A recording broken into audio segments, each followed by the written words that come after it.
from David Bach. David Bach has helped millions of people around the world take action to live and finish rich. He is considered one of America's favorite financial experts and one of the most prolific financial authors of our time, with 11 consecutive national bestsellers, 9 consecutive New York Times bestsellers, with more than 7 million books in print translated into over 18 languages.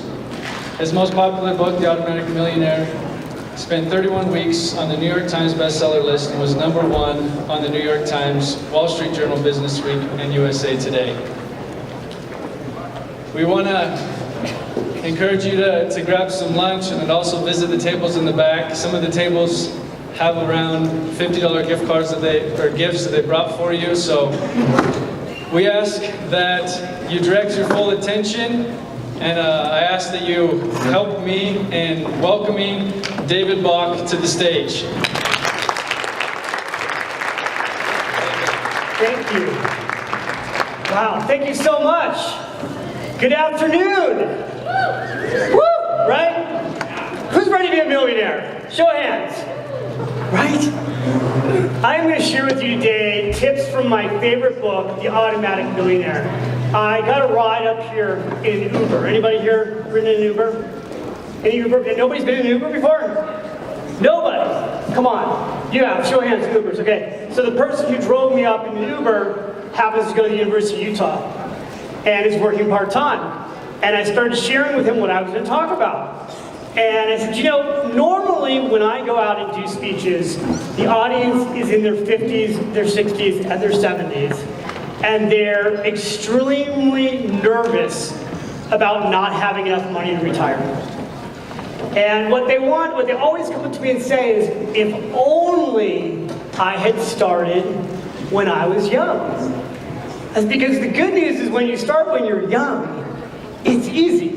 So what I'm going to take you through over the next hour is really a simplified approach that can help you build complete financial security over your lifetime. You ready to go? Yes? All right. So I'm going to take you on this journey called The Automatic Millionaire, and I realize it's not quite so easy to see these slides right now with the lighting, but this book, The Automatic Millionaire, came about as a result of teaching 4-week retirement planning classes. And I would teach these classes, and again, the average person that came to these classes was in their 50s to their 60s.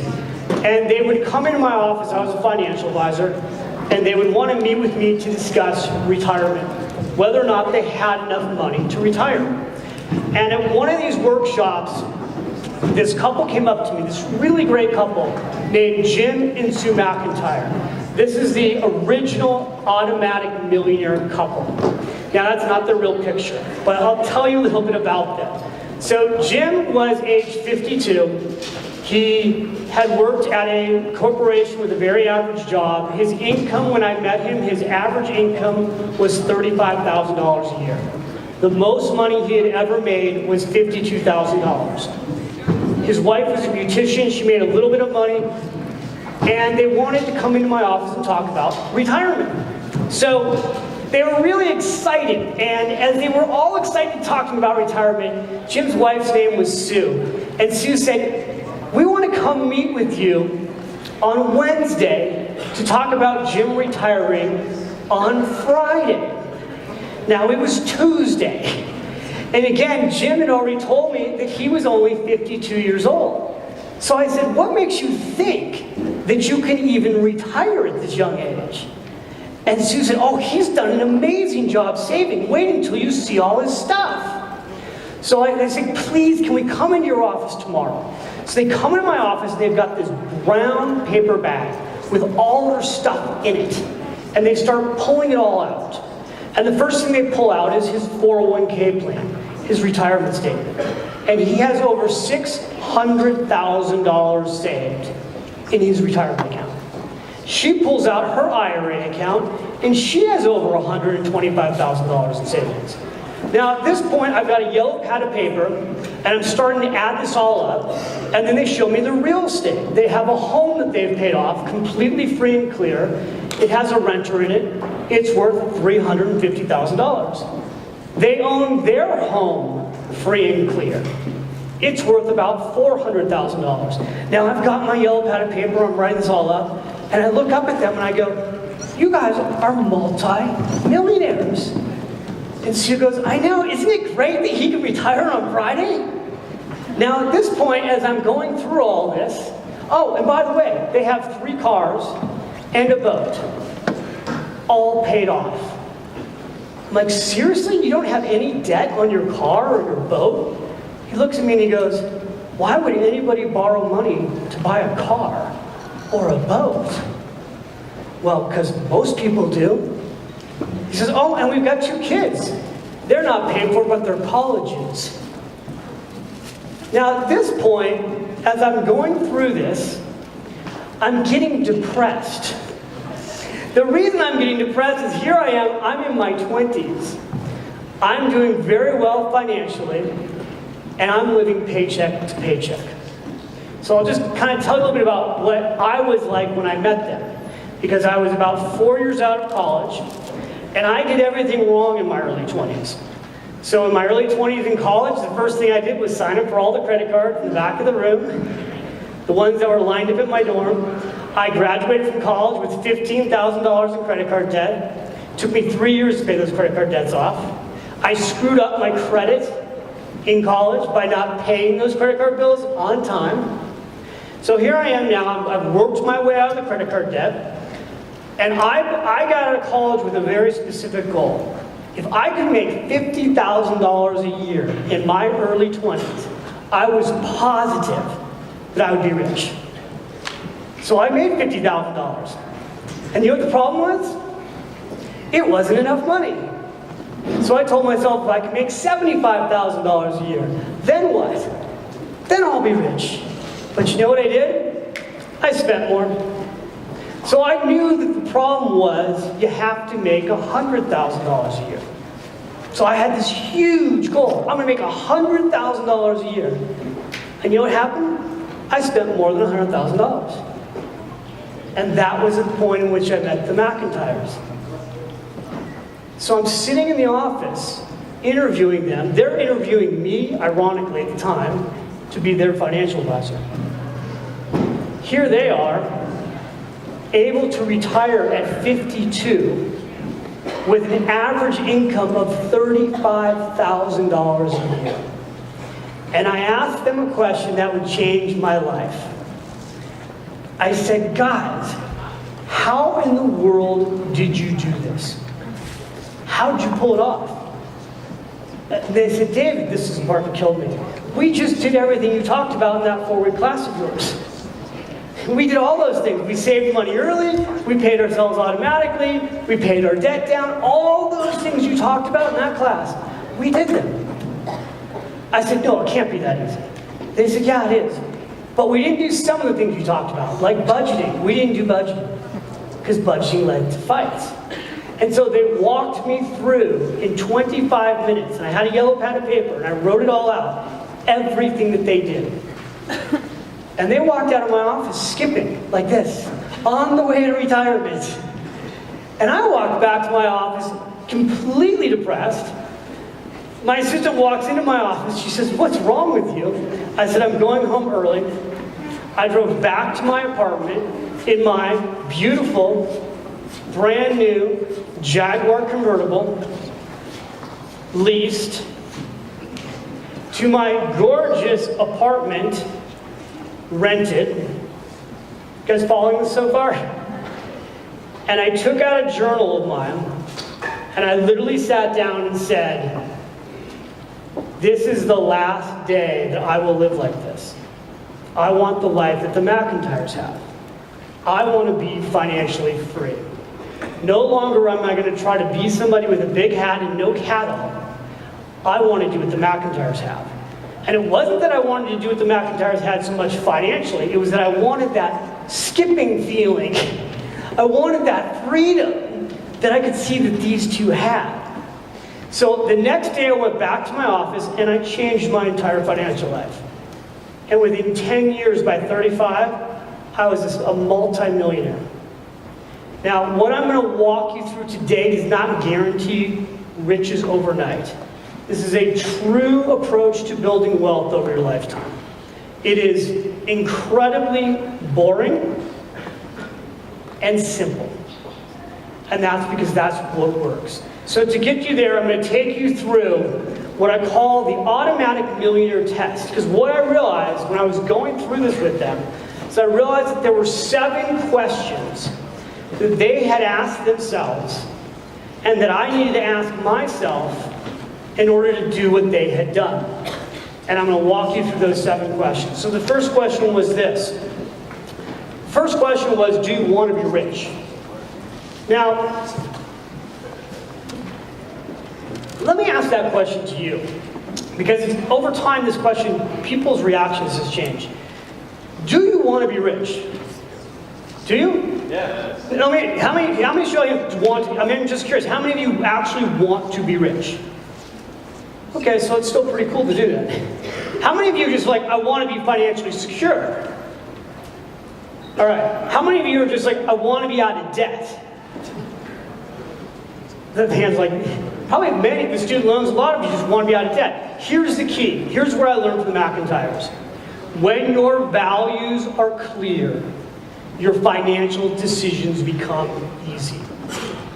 Because what happens is, without clarity around your values, we are all bombarded with marketing messages to separate us from our wealth from literally almost 5 years on. I have a 6-year-old. He watches these commercials. He knows where all of his money should be spent. We are bombarded all day long with messages to separate us from our wealth. You have to be absolutely clear about why do you want to be rich. And it goes back to values. If you can tell me what your values are, and you can align your financial goals with them, then the next 6 questions I'm going to ask you, you can get over all the hurdles that it takes to be wealthy. And at least if you're not rich, you'll be financially secure for life. Does that sound good? Yeah? So here's question number 2. Do you know what your latte factor is? So the number one reason Americans don't save money, the number one reason, they go out and they poll this every single year. The average American says, I don't have enough money to save. It's called You Saves Week. Number one reason people don't save is they say, I don't have enough money to save. So I was teaching an investment class, and I had a young woman in that class whose name was Kim. And Kim's sitting in the back of the room. She's loved the class. I've been hammering on the fact that she needs to sign up for her 401k plan because she's 27 years old. She's not using it. And she says, David, I love these ideas, but I don't have $5 a day to save. Now, as she's telling me this, she's sipping on a latte. Where do you think she got her latte? You've heard of this place too. Yeah, now this was almost 20 years ago, hard to believe. This was in the 90s when Starbucks was kind of new. I went to Cleveland and I got asked what this lake factor is all about. I said, no, it's a latte factor. Now that's gone all over the world. So I said, Kim, let's just walk through your day. Humor me. I walked up to a chalkboard because I was in an old school classroom, and I'm writing on the chalkboard, and I go, Kim, let's go through your day. In the morning, she worked at the Gap, in corporate Gap, not retail Gap. She worked at the corporate Gap. I said, do you drink the coffee that they have available in the back of the room? She said, no, that coffee's disgusting. That's why I go to Starbucks. So what did her Starbucks latte cost her back then? $3.50. I live in Manhattan right now. The prices are up to $12.50. With that, she got a muffin, $1.50. I said, how can a muffin cost $1.50? She said, David, that muffin is fat-free. Oh. So I go, okay, look, Kim, let's add that up. $3.50 plus $1.50, we're at $5. She goes, yeah, what's your point? I go, well, it's $5. I said, between the time you get coffee in the morning and lunchtime, do you spend any other money? She says, yeah, I go out on a break, I go and I get some juice. I said, oh, what kind of juice do you get? Now, she used to go to a place called Jamba Juice. Do you guys have that out here anymore in Utah? So you've got one right there. What would that Jamba Juice cost? $5. $5. Okay, so $5. Back when she did it, it was $3.75. That's without the ginkgo biloba that you put into it, the juice boost, right? Because you gotta have the juice boost. and she got a power bar for $1.95. She's at 570. Here's her day. She's at $10.70. And she hasn't eaten anything yet. Right? She hasn't had lunch, she hasn't gone to dinner, she hasn't gone to any drinks. She spent 10 bucks. So literally I'm sitting there, I'm like so excited. I go, Kim, look, 10 bucks. She goes, well, that's not a big deal.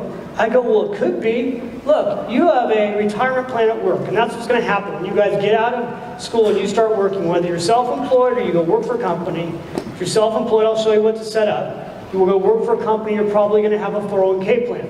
She had a 401k plan. I said, 10 bucks a day, it's $300 per month. $300 per month is $3,600 a year. Now she's still looking at me like, this is no big deal. I said, Kim, this is a huge deal. At 8% in 35 years, at 60, you've got $669,000. You know what she said to me? Well, that's not $1 million. I said, Kim, it's close. It's much better than zero. By the way, doesn't your employer match your plan? She said, yeah, I plugged in the matching dollars. I go, you know what, your matching dollars, you'd be over $1 million. Now she's with her boyfriend. They're engaged. They're sitting in the back room. He's laughing about this. He's thinking it's pretty funny. She goes, what are you laughing at? You go to Starbucks with me. So we ran their numbers together. We said, okay, the two of you, 10 bucks a day. Remember, they're in their 20s here. What does this look like in 35 years, the two of them? $1,339,000. Now, if I just take this out 5 more years, this is not even a great rate of return. We just ran this at 8%. Less than the stock market has averaged. This is 1925. We're talking about $2 million. So at the end of the class, people were like, they left the classroom and they started saying, God, can you believe that latte factor thing that he talked about? I mean, it really got the whole room thinking about where they're spending money. And as I started teaching this over and over again, and I've done this on everything, the Today Show, Oprah, CNN, I've been all over the world talking about the simple idea, the latte factor. All the latte factor is a metaphor for how we spend small amounts of money on little things. And how if you redirect it towards savings and you keep the money, it completely frees you and changes your life. Now, as much as I say that to people, people still don't get it. I have people come up to me and they're like, the only thing I have going for me in my life, David Bach, is my lattes. You want to take that away from me? I go, no, again, it could be anything. How many of you remember where water used to come from? Do you remember where it used to come from? Yeah, it used to be free. This is $10 billion a year spent on bottled water. It could be anything, cigarettes, you name it. What I want to do is show you how to find your latte factor. So here's what you do. For 7 days, you track your expenses. Now you don't do this so much to budget. You do this to just have what I call the reality check of where's the money really going. Now, if you're in a relationship, or you're newly engaged, or you're married, the idea here is to do it together. Because the number one thing that couples fight about is money. And the biggest thing that couples fight about is spending. So, I wrote a book called Smart Couples Finish Rich, where I teach couples to do this for 7 days. This has been one of the most powerful things I have trained couples to do, and I'm going to show you there are a couple ways you can do this. You can do it manually, where you write it all down. This is a website that I recommend called mint.com. Does anybody here use Mint right now, out of curiosity? Let me see a show of hands if you use Mint. Okay, for those of you, so I've been using Mint myself since 2012. The beauty of Mint is that it tracks, if you link your accounts, your checking accounts, your brokerage accounts, your ATM cards, it tracks automatically for you where everything goes all the time. So in my opinion, it's the best app out there. One of the things you can do with Mint, it will now, it didn't used to do this, but now it will pull all your accounts. If you have investment accounts, it will also pull your credit score for free. So you can start to see if your credit is improving or going down. And the credit score is one of the most important things you can focus on, especially when you're in college, believe it or not. Because in college is the easiest time to screw up your credit, like I told you, like I did at the beginning. You can fix your credit, on average, in less than 100 days, 50 to 100 points, by starting to pay your bills back on time and paying your debts down. Now, there's a lot more sophisticated strategies than that. In fact, there happens to be somebody back here, back of the room, my credit plan is helping people improve their credit scores, but if you've got a bad credit score, you want to get it improved before you get out of school. Mint.com, tracking where your money goes, can absolutely help you do that. So I told you earlier that couples, the number one thing they fight about money is the spending. This was an article in the Wall Street Journal. What do people say are their worst financial habits? 14% said spending more money than I make. 28% spending too much on unnecessary things. 23% said not saving money at all. Here's what's interesting. They went out and they surveyed 4,000 couples on this issue of do you fight about money? 64% of couples that they surveyed said they discuss small everyday purchases. 96% discuss large investments. Now, check this out. This is what the average woman considered to be small. So the average woman, before she actually talked to her husband about spending, what she spent was $396. Interesting, right? Now, what do you think for guys? You think the guy's number is higher or lower? I got lower and I got higher. This is how much it took for men to discuss it. $1,231. So one of the big takeaways from this survey was how much couples aren't talking about money. And if you're in a relationship and you put all of your stuff on Mint, it actually makes talking about money really easy. Because it's right there, sitting on a dashboard. You can see your progress or you can see your lack of progress. And that takes me to an amazing new app. I went out and met with these guys last week. It is called Acorns. I'm curious if any of you have started using this app yet. Let me see, show you. Put your hands up high for using Acorns, because I'm really curious. 1, 2, 3. So this company, the app is called acorns.com. It's all app-based. You can download it later. What they've done with Acorns, and they've opened up 750,000 accounts with this in less than 2 years. And it's primarily, this company is really focused on millennials, young people. Because what they've done is, so often young people come up to me and they say, I don't have enough money to invest. Acorns has basically said, you need no money to invest. You need something, but they'll start an account with as little as like $1. And what it does is it rounds up your change. So people always say, well, how do I take the latte factor and make saving that money automatically? So let's say you go to Starbucks and you spend $3.50. You can program with Acorns to roll up the extra $1.50, $5. Take that $1.50, automatically move it to an investment account.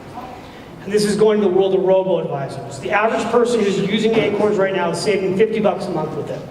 So super cool new technology. Check that out. And that takes me to question number 3, which is, do you pay yourself first? So you go back to the McIntyres. What did the McIntyres really fundamentally do that changed their whole life? It was 3 words. They paid themselves first. Now, the way it's set up in America is everybody gets paid first, other than usually ourselves. In fact, we'll start that with the government. When you earn $1 right now, before I do, let me go through the different routes to wealth. So there's 6 routes to wealth. This is the number 1 route to wealth that most Americans use. Win it. And that's lottery tickets. And shockingly, more money goes into lottery tickets often than retirement accounts. So that's not the approach. The second approach is to marry it. That doesn't usually work very well either. The third approach is to inherit it. Now, the great truth is that there's going to be an enormous transfer of wealth in this country in the next 25 years. We're talking about $20 to $30 trillion of wealth will transfer from one generation to the next. And so if you're fortunate and that's you, that's great, but here's the deal. You don't want to be going home for the holidays and looking at mom and dad, and you're like, hey, mom, dad, how you feeling? And you're like, great. And you're like, oh, God, I'm gonna live forever. Right? We don't want to be doing that. The fourth thing is you can sue for it. Sad but true, it's a big approach to wealth in this country. The last one is you can budget for it. The fifth one is to budget. I'm telling you right now, don't start your financial life off focusing on budgeting. If all you focus on is the word automatic, that you make your financial life automatic, you won't need to budget. So that gets us to the secret here is to pay yourself first. Let me hear you say these words. Pay yourself first. That was weak. Let's try it one more time. Pay yourself first. I want you to say it because I want you to feel it, because here's the deal. When you earn $1, who gets paid first, do you know? The government, and they take about a third of our paycheck. So 28% Fed, 9% per average state.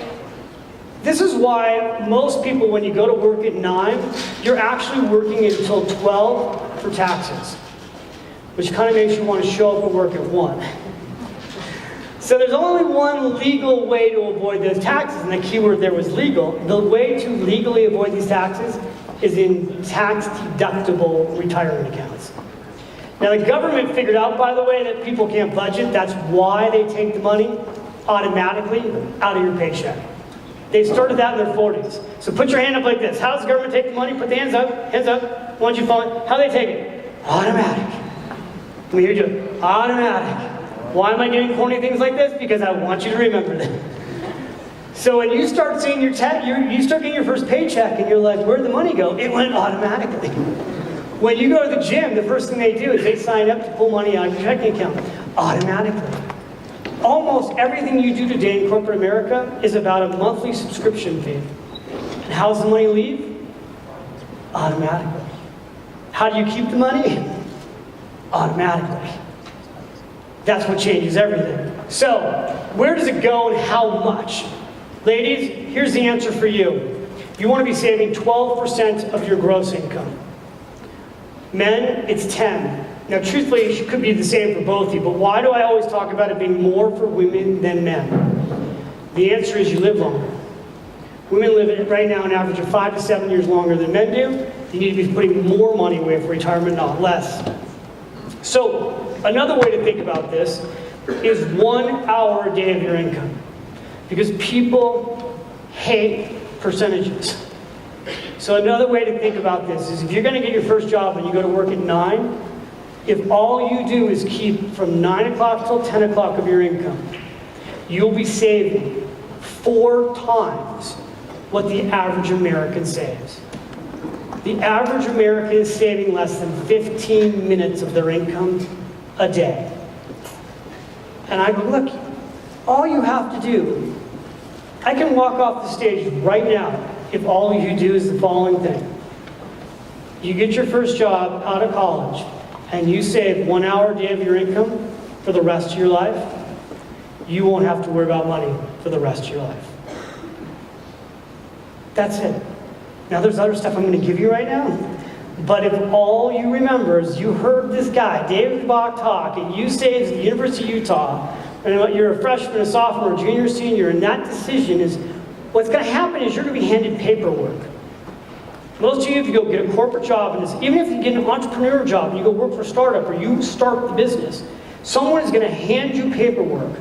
Or more than likely what they're going to do is they're going to email you the form. They're going to email you the registration papers with a zillion other emails. And that decision to pay yourself first is what's going to change your life. Here's another way to look at the formula. In Automatic Millionaire book, I talk about this formula, and it's this. If you want to be dead broke, don't pay yourself first and spend more money than you make. This will work at any income level. So, I spent the first 9 years of my career at Morgan Stanley. I met so many people like the McIntyres. Your average hardworking American did fantastic financially because they just saved their money starting at a young age. And then I met lots of people who made $200,000, $300,000, $400,000, $500,000 a year, had gold Rolexes and fancy cars, and had nothing in savings. It's all about the decision. You want to be poor? Think about paying yourself first. Don't actually do it. Tell yourself someday. Middle class. Here's the middle class formula.